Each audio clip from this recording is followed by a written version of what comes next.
বিশ্বের সবচেয়ে বড় ক্রীড়া আসরে কিনা পড়েছে খাবারের সংকট। সংবাদ সংস্থা বিবিসি জানাচ্ছে, প্যারিস অলিম্পিকের অলিম্পিক ভিলেজে খাবার সংকটের অভিযোগ জানিয়েছেন কয়েকজন অ্যাথলেটরা মূলত কয়েকটি খাবারের আইটেমের পরিমাণ নিয়ে অভিযোগ জানিয়েছেন।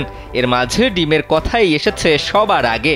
অ্যাথলেটদের অভিযোগ, সকালের নাস্তায় ডিমের বরাদ্দ নির্দিষ্ট করে দেওয়া হয়েছে। এর বাইরেও মাংসের পরিমাণ যথাযথভাবে না পাওয়ার অভিযোগ করেছেন তারা।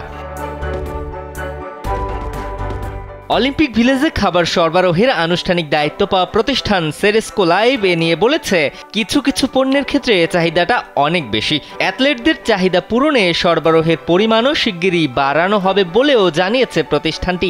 250-টিরও বেশি ডিজাইন অপশন নিয়ে ওয়ালটন স্মার্ট ফ্রিজ, বোঝে আপনার প্রয়োজন।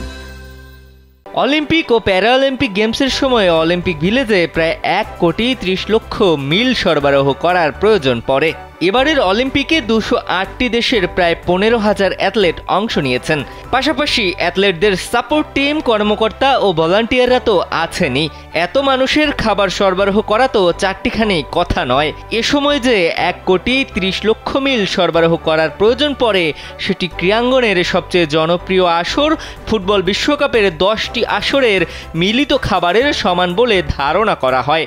খাবারের মানের ক্ষেত্রেও মানা হচ্ছে কঠোর দিক নির্দেশনা, এমনটাই জানাচ্ছে বিবিসি।